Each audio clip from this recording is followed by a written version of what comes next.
My name is Edna Mae Armold. Edna, capital May, capital Armold. I am interviewing Mrs. Ruth Ann Gallagher Jordan. That is Ruth, capital Ann, capital Gallagher,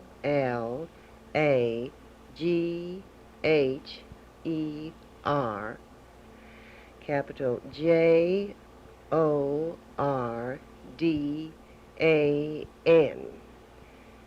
Mrs. Jordan is the daughter of a long-time sergeant at Fort Reno.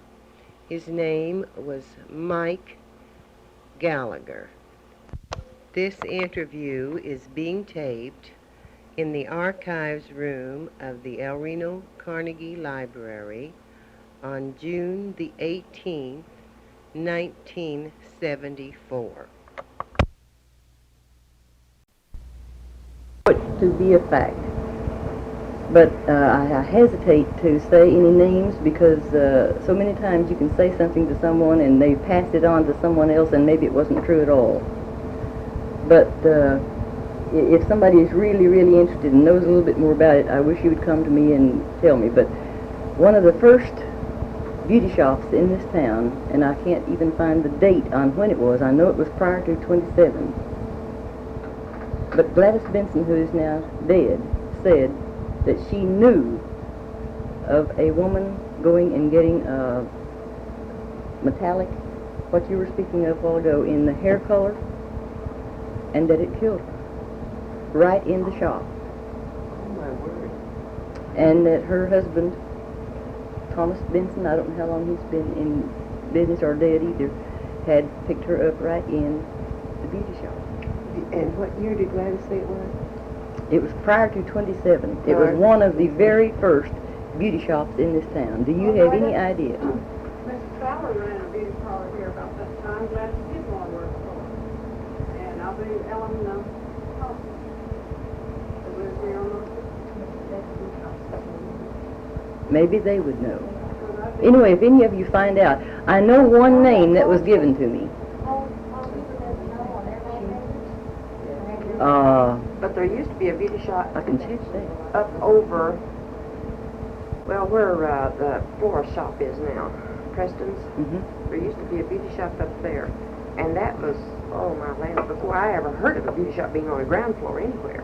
Then there was one up north of that garage up on Rock Island. Yes. Uh-huh. There was one up there. But I don't remember their names. I wish that I could find out. I mean, it is... Could have been. It was somebody my grandmother knew years ago, but I can't. With the Marcella. Mm-hmm. The first shops had just Marcel. Well, anyway, now, if you use anything, or know anyone who does, be sure it's vegetable. And Or don't get tell into the operator. yes, heavens yes. I tried to find a connection between what was then and now, and believe me, I ran across this paper, which was in my book of the things that I had to take with me to the State Board of Cosmetology to take my first exam in 1940. It was in this old book. And the writing, I haven't improved any. That was 1940. And some of the things that I had to take, boric acid, cotton, astringent, and tissue oil. We had to do so many things more in those days than we have to do now. Skin tonic, and I bet we made all these. Rouge paste, tissue cream, pore cream cleanser, tissue oil for another, this was different things, all had to be in different packages. Astringent, eye lotion, boric acid, and cotton. Orange stick, oil, brush, buffer, Sanex, clips which go around your neck for a haircut, and pins. Of course, these were bobby pins. We didn't ever used to have Straight strippies. pin on the nose. Yeah, and during the wartime, I even used straight hairpins and toothpicks to make pin curls. I used them, as well as all that stuff. I've been here since the year 1. And for manicuring, it was the nippers, cuticle softener, polish, shampoo, go in your finger bowl, and wave set. This must be for something else. 8 rods and end papers. Today it's only 6. Shampoo cake, plastic squeeze bottle, and cream lotion. All of those things. But I'm so proud I found this silly paper. Well, you see, when we took the test, of course, I was a beauty operator a long time before I ever took an exam, and the reason I took the exam was to become an instructor years later. But when they went to take these exams, we had to actually give a hair set, a marcel, a finger, part of a permanent, and manicure and a facial. We did the works. These are some different hairstyles. I'm going to start passing them around. This being my mother and father, and the year was 1910, and I think the dates are on the back of them. You can get some ideas of how the hair has changed in different years. And then this is the beauty box in 1960. It was very small then, and this is in 64 after we made it larger. We came, Philip, I think it would be a good idea for you to tell them about this. You do it so much better than I.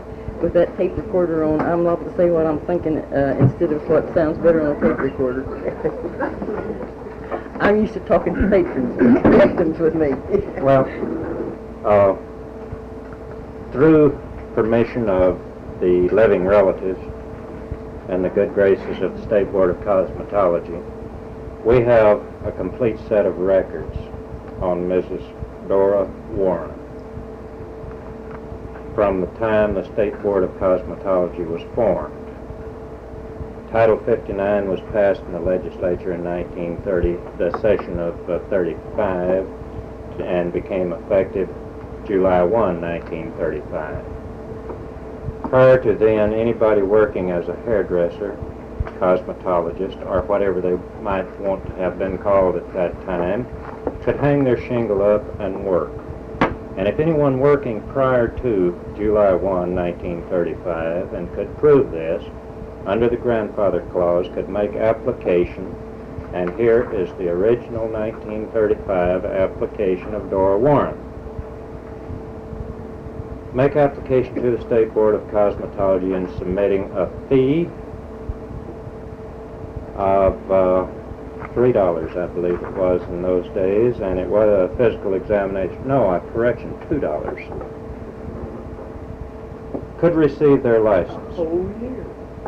She made application for her cosmetology license, and it was issued July the 25th, 1935, and her license number was 2044. There had been 2,043 individuals make application prior to her, or their application had been received. She also made application at the same time for her shop license, 208 South Grand, and that license was issued June the 24th, 1935, and that number was 317. There had been 316 shops legally licensed prior to her. She had been a hairdresser for 10 years prior to this date in El Reno. Since then, the fees have gone up very limited amount. Incidentally, I will add this on the fees. At that time, a hairdresser from another state could come in, or a beauty operator from another state, and if they had had 5 years experience previously, comparable to what the laws of Oklahoma required, through reciprocity they could get a license without taking an examination for $25. Today, some years later, it's still the same fee, $25. I would like to state this, that Oklahoma at the present time has one of the lowest school hour requirements of any state in the Union, but yet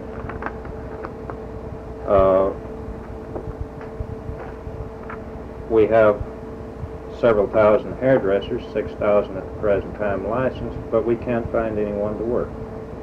Throughout the states, they vary anywhere from 1,000 hours to 2,500 hours.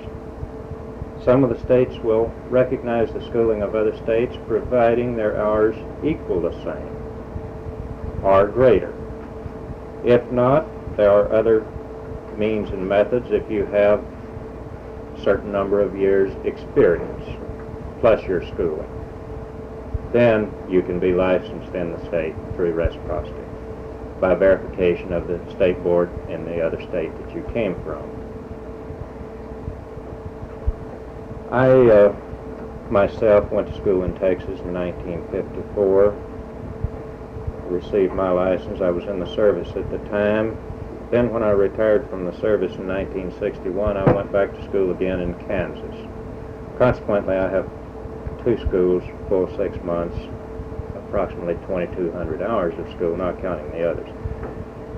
But I understand that Mrs. Warren, whom I have her records here, through the years, did go back to school and take an examination due to the fact she wanted to become an instructor.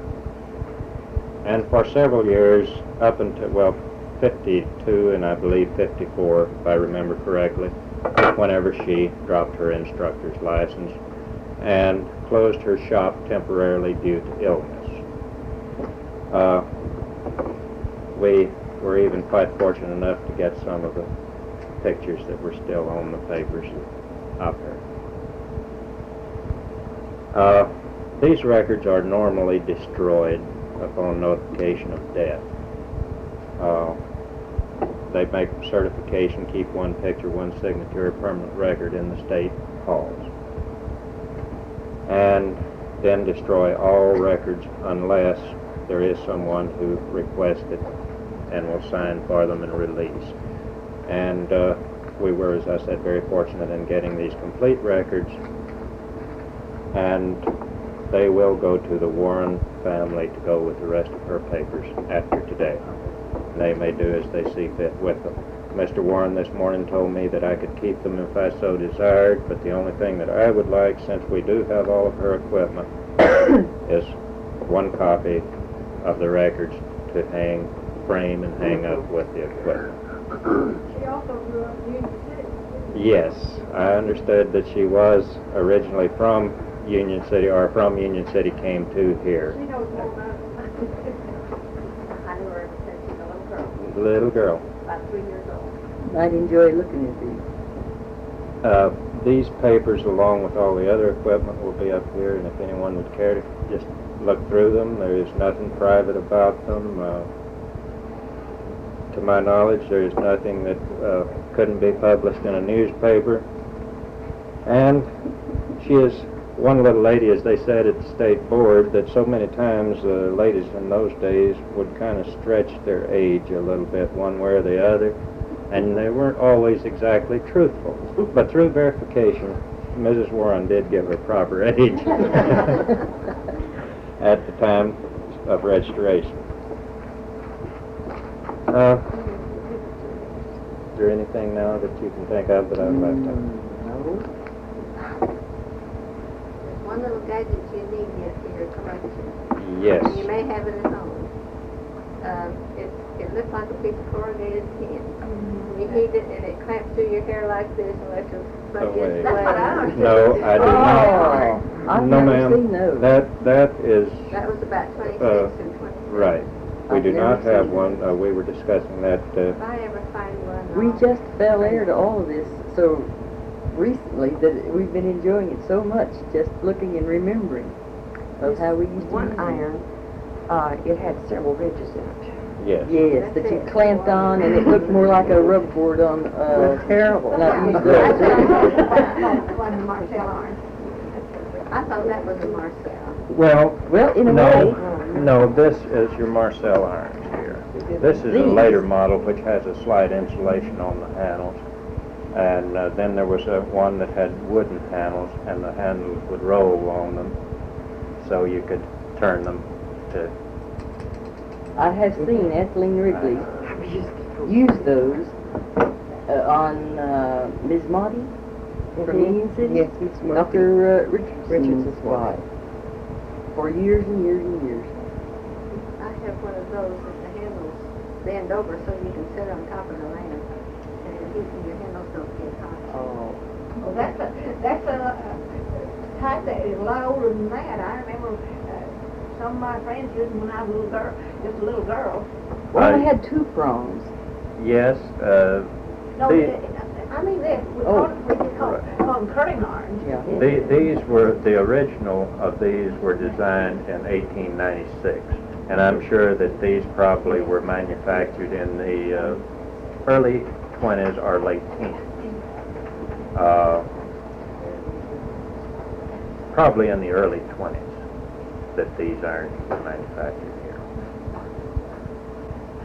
Oh, not, did you ever hear of a kid curler?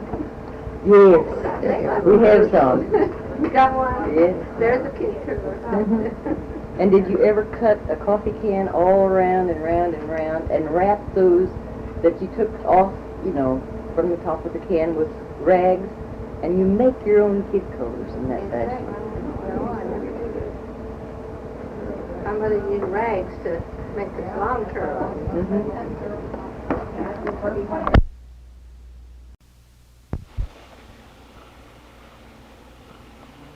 And the house that he was born in still remains. It's been remodeled, and it doesn't really look like the little three-room house that was his original.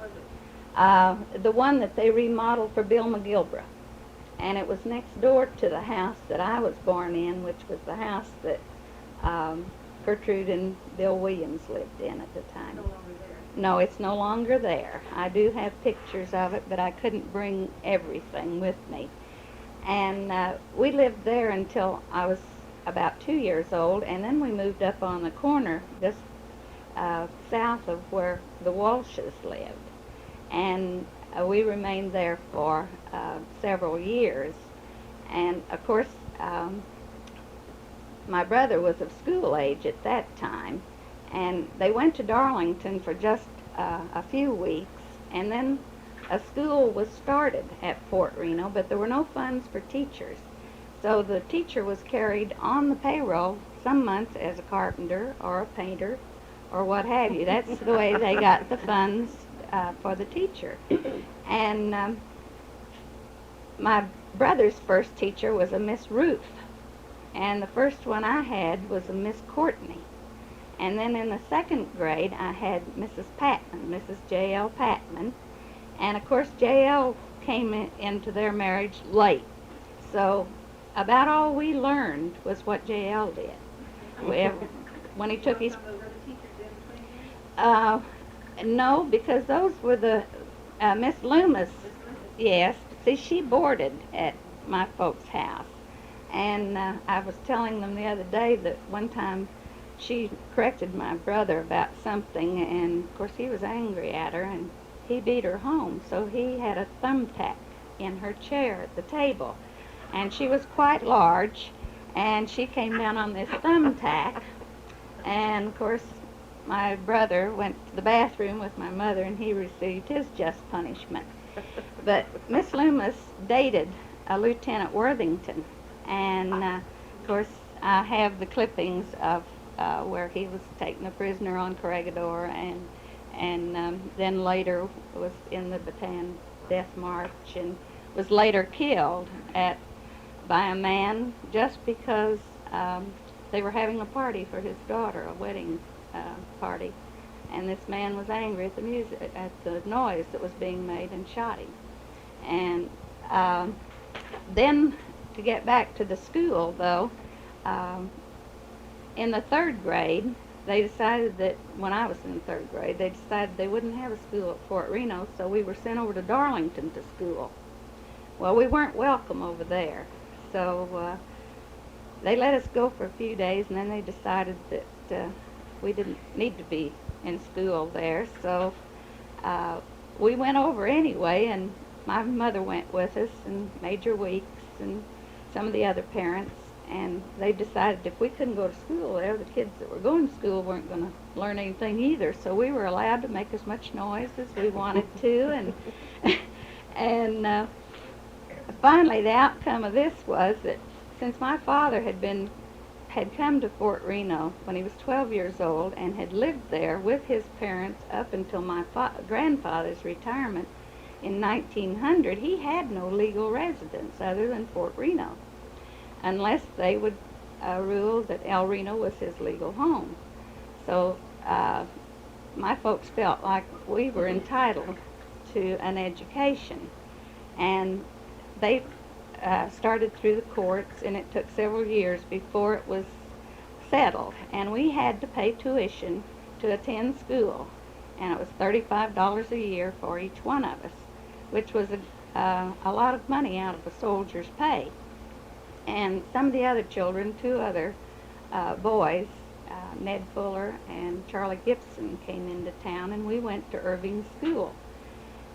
And the other children were still going to Darlington, and the way they raised the funds to after they were no longer allowed to go to Darlington was through selling pop and hamburgers and things at the county fairs and at the polo tournaments. When they'd have these annual polo tournaments, why then a booth was set up, and my mother and dad helped just the same as though our education was being paid for, although by that time they had given us the right to come to school here in town. And I have in some of my things one of the records of the amount of money, and of course it names the Walshes and the Shoemake children, and Polly Weeks. Of course, she went to a parochial school, the Catholic school, and several of the others. And the way we came to school was on the market truck, and they sent in every day for groceries, and we rode that for a while. And then at the time that we four were coming to school, our parents took turns either by the day or by the week to bring us into school. And then we'd stay at Johnny and Ethel Smith's because they brought us in early, and it was too early to go to school, so we stayed across the street at their home. And at the reunion that the Historical Society had, just that day I had put my 5th grade report card in one of my books, and the first lady who walked up to me was the former Marie Albers from Union City. She was my 5th grade teacher. And she looked at me and she said, "Do you remember me?" And I looked at her and I said, "Yes, you're Marie Albers." So I had introduced her, and she gave an account of some of the things that had happened when we were going to school at Irving. Well, I finished the 6th grade then at Irving too, and then of course later went on through junior high school and graduated in 1935. And I think most everyone that has ever heard me tell about the Christmases at Fort Reno thought they were unusual. We had what was called the Post Hall. It was where everything took place, the movies and the dances, and of course the Christmas programs. And they always had a huge tree, and my mother was on the committee that went to John A. Brown in Oklahoma City, and they had a list of every child, both service people and civilians, and she'd start in September to find out just what each child would like to have. And then she and a committee, usually the commanding officer's wife and 2 or 3 other ladies, would go over and make these selections for these children. And of course there were lots of them from large families, and maybe that would be the only gift that child would receive. And of course that's one reason she was careful in her selection of what she bought for each child. And she also made the Christmas stockings. They were about this long and were made of red and green, sort of a scrim or a mesh type. And then they had a blanket stitch around them. And of course there was an apple and an orange and good candy. And Dr. and Mrs. Harrod always furnished the Eskimo pies. And in those days we had lots of homemade ice cream, but you didn't get store-bought ice cream very often. And I'm sure that they also helped with the monetary part of the gifts, because they were very well thought of at Fort Reno, and that was sort of a home to them too. And then I said too that I think we had the original popcorn theater, because we went to the movies 3 times a week. That was usually on Tuesdays and Thursdays and Sundays. And we didn't have theater seats like they do now. There were park benches. And we'd pop a huge sack of popcorn, and that sack of popcorn just went the rounds. It'd go up one aisle, down the other. And it was a sack like this, like our large grocery sacks that we'd pop. And we had popcorn in our house every night of the world, I think, and I still have it almost every night.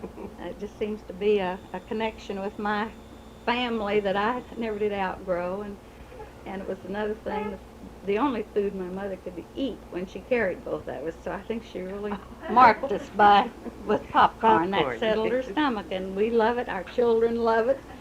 And then another thing, a happy memory, was being able, after we had the Christmas programs, we always had those on Christmas Eve, and then the next day the families would go to the mess hall for dinner. And at home I have the menus back as far as 1926, and to look through those and see the different people that I might have forgotten, if I didn't have that to remember, is interesting. We own a few of them, Ruth Ann. We have some that Ed Fox gave us, so if you all want to see, they're quite elaborate menus and very nice, so we do have those that you all can look at later. And several years they were put on napkins, and the whole roster of the Post was on there, plus the menu, and as she said, they're very colorful, and my dad and I had always wanted to get them together between the two of us, and I finally got them together a couple of weeks ago.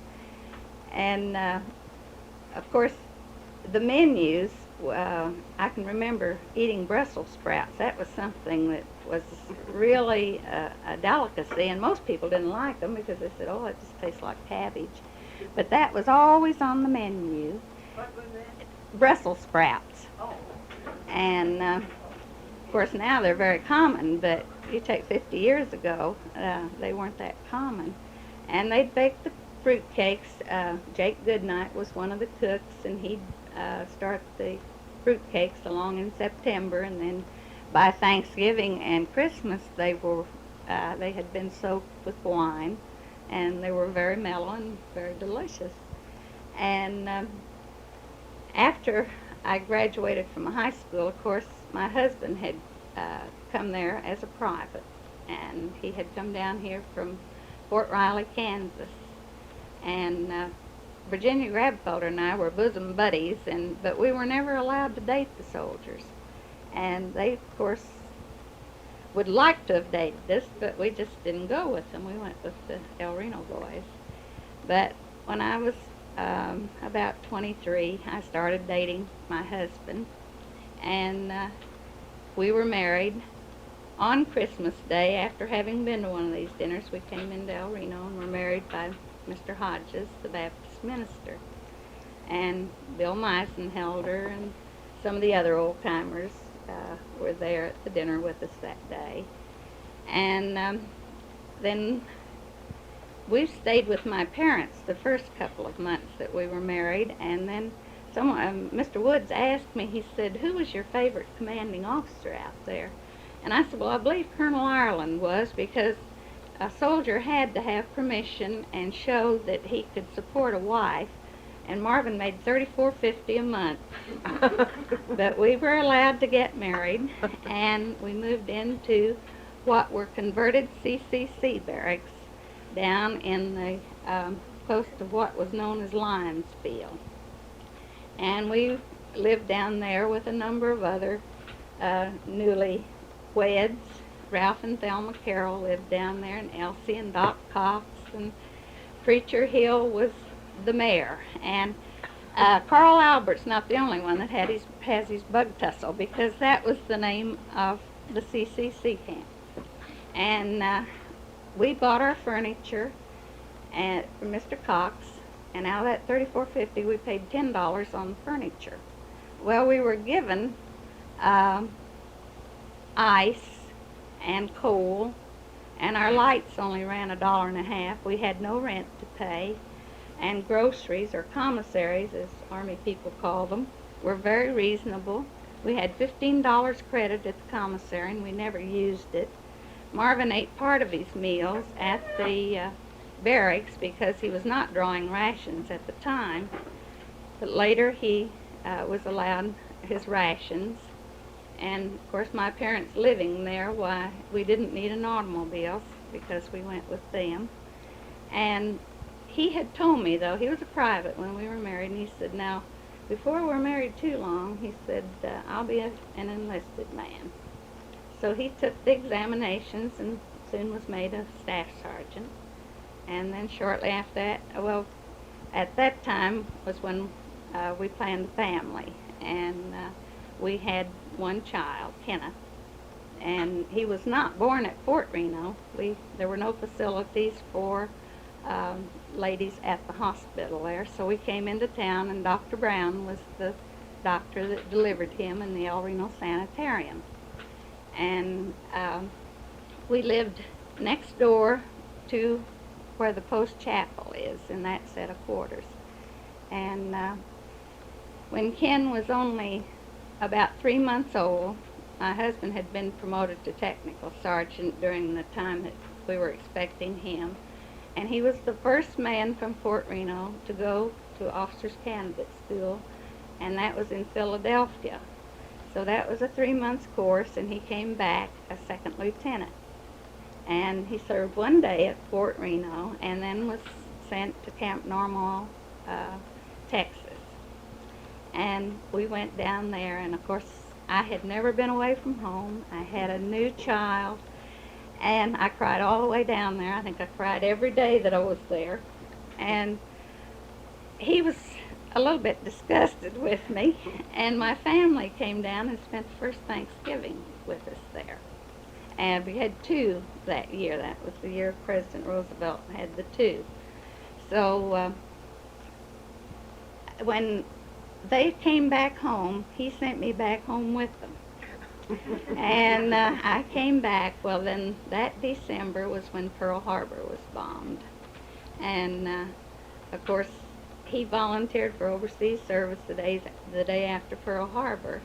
And shortly after that, then he decided that he would be going overseas and that I'd better return to El Reno. So my mother came down. I had gone back with him at Christmas time, and then I came back to El Reno, and then I overcame my homesickness because he was overseas for 2 years, and I was weaned away from my family. I was right here with them, but on his return, why, I was able to leave home without ever being homesick after that. And I just wanted to bring in my married life part of it because it did begin at Fort Reno, and if he hadn't come there, why, I'd have had a different life than I did have. And now, is there anything that I could tell you about early days at Fort Reno or anything? Did you know a couple named Lincoln Davis? Yes, I did. My cousin stayed with them and married John Carter. Uh-huh. Well, the Davises lived in the house that I was born in. And I have a friend that's been writing some things about Fort Reno, and he brought out about the Davises.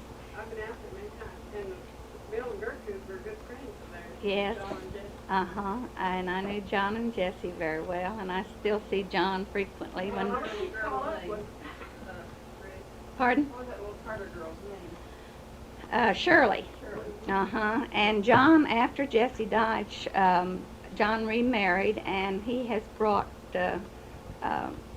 one son. I think he just maybe had that one child. And another interesting thing that I never dreamed would ever happen, the Preacher Hill I mentioned, son attended Virginia Military Institute, where my son had gone for 4 years, and Kenny was his instructor.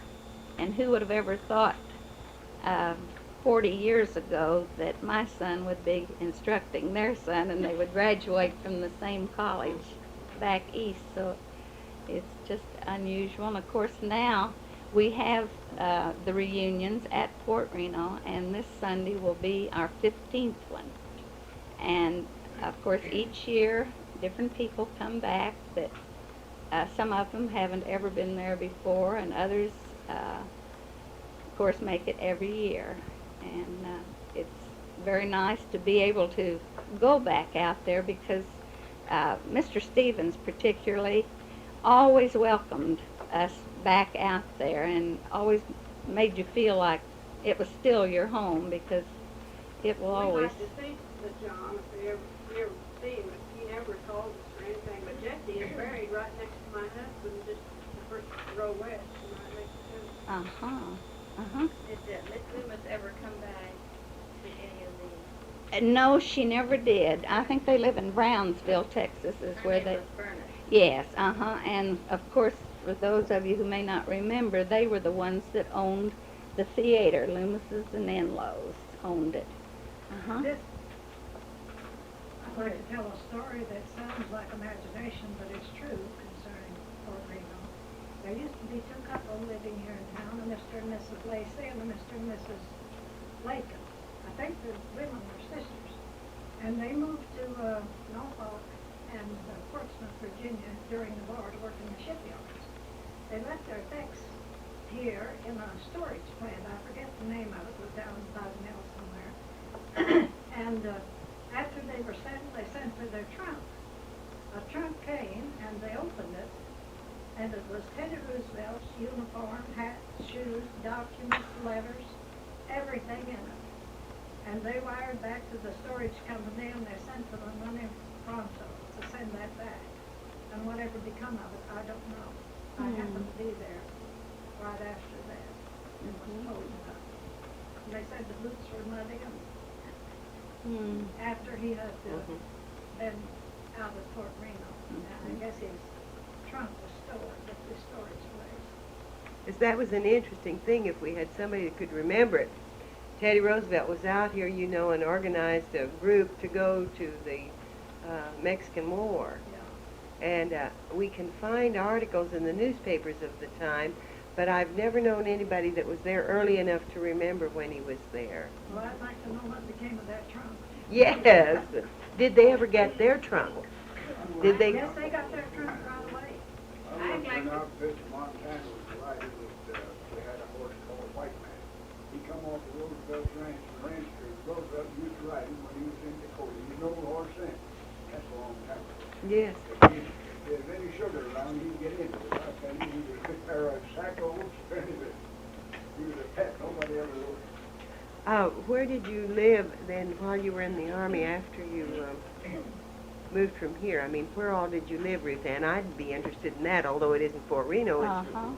Well, we went, as I said, to Camp Normal. That was my husband's first station. And then I came back here, and he went overseas and was in Persia for 2 years. Then on his return, we went to Richmond, Virginia to Kenny and I lived in Richmond with the Dawes family, because of course there was rationing and houses were at a premium, and Marvin was stationed at what was then Camp Lee, Virginia, and it was later when we were there that it became a permanent installation and was changed to a fort. And Henry was stationed at the Norfolk Naval Depot. So the only time Marvin came home on Wednesdays and then usually on weekends. And of course we'd save up the ration stamps, the meat stamps, and then we'd really have a feast on the weekend because the men didn't have ration stamps at that time. They didn't, if they were eating most of their meals at the barracks, well then, and I know when Marvin first came home, we had to get special stamps from the ration board here.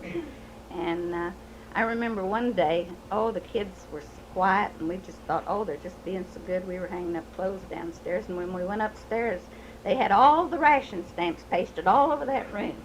And for days afterwards, we'd find them because they'd dry out and then they'd fall on the floor. And here were our precious ration stamps. And I still saved just one or two of those books so that I could show them to my child and his children. And from Richmond, then we came, let's see, we went to Fort Worth, and we were there a while at the Richmond Depot, and then Marvin always had itchy feet. He'd figure about the time that they were going to transfer him, he'd beat them to it, and he'd ask for where he wanted to go. So he decided Alaska looked very promising. So we went to Alaska then, and that was in 1947, the year that we lost my mother. And we were there about a year and a half. The tour was to have been 3 years, but they cut it to 2.5. And that was a very interesting and an enjoyable experience at Fort Richardson. I'd like to go back 50 years to Fort Reno. And that was when we invited the first district of the State Nurses Association to meet here in El Reno, and the officers' wives were giving us a tea at the Officers' Club. That was in 1924. And the entertainment they had for us, being we were nurses, was how they took care of the horse. And they had a big barn that was way off itself. That was the maternity barn, where the mares and then the colts stayed. Then they took us to the operating room, and the operating table for the horse was kind of like you'd turn that table upside down. It was so that the horse had feet, but the table stood up this way, and the horse was brought in. They showed us. They brought the horse in, and they strapped him, and then they cranked him down, and they had the towels and everything just like you would for a human, and the anesthetist, and the doctor then, or the surgeon, stood between these legs, that rounding place. And then they took us to the barn that had the sick animals in it. And I don't remember the other patients, but one old mule, and he had pneumonia.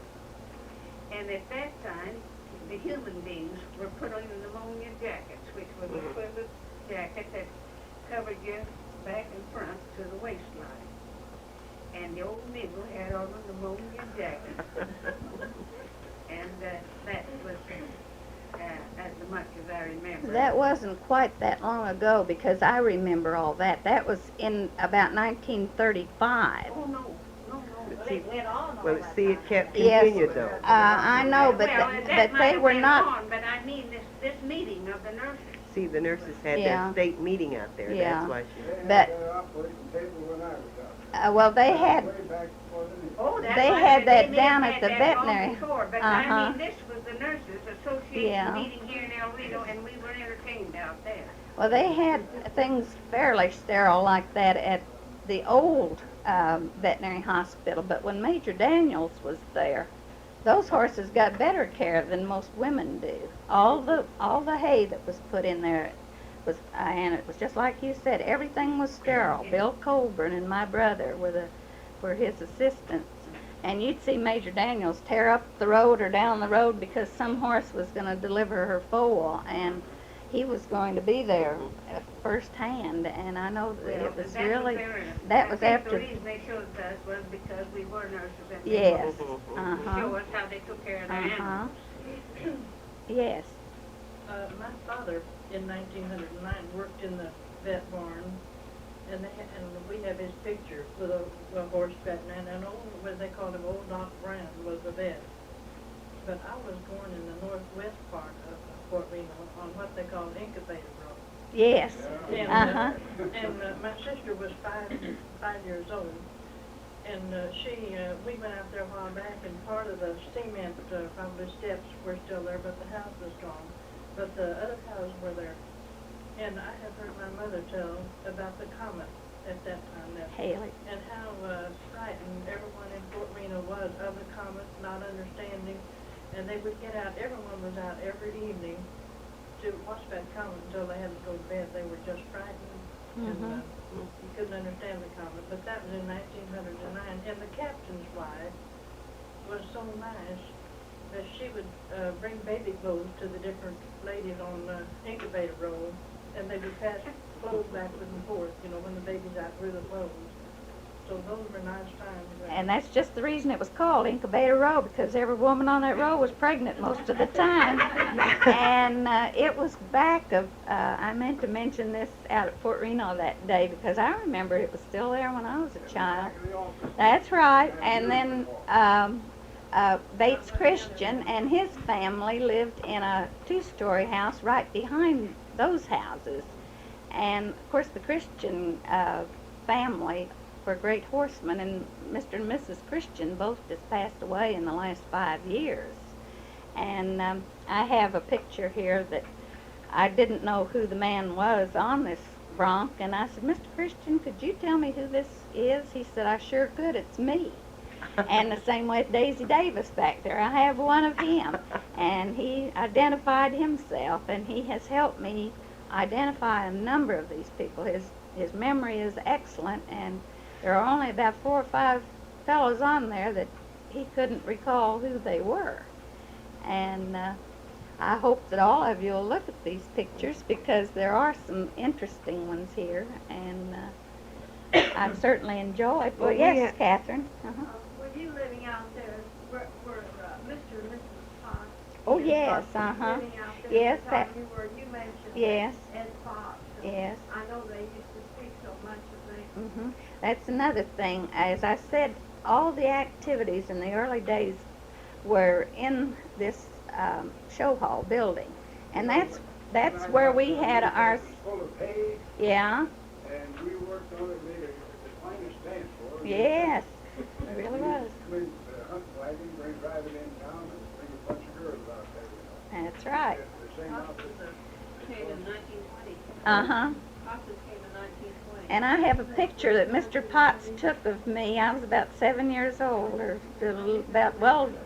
when he took this picture out in front of the old headquarters They do building. away with that barn that had the fine horses in the man of war and all of that. Well, they still had those. Those barns are still there. Yeah, I know, but And at one time that was quite a showplace. it really was. Well, they still have the riding hall. Yes. Yes. Uh-huh. And I have one clipping here of when they bought the horses that General Patton saved, too, those Lipizzaner's horses, too, and the carriages and so forth, that, of course, this was sometime later during the Second World War. But I do remember Man of War. And Those Lipizzaner horses out there? yes, Yes. uh-huh. Ruth, whatever happened to those? Well, I can't remember exactly. Well, it does. In this article, it tells about them being sold, and they brought them here in April of 1946, and they wouldn't just sell, one horse to one man and one to another. It said it was all or none basis, and they sold them, and then they were finally, I think, sent back to Europe.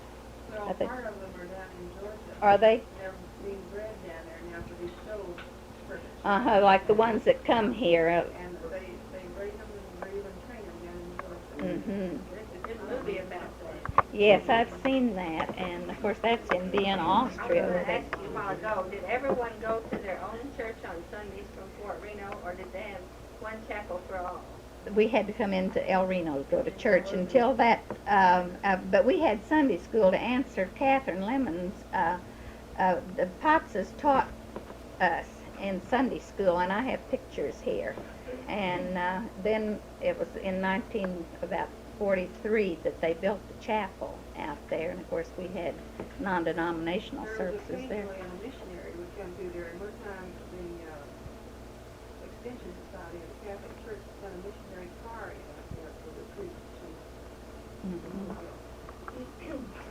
Uh-huh.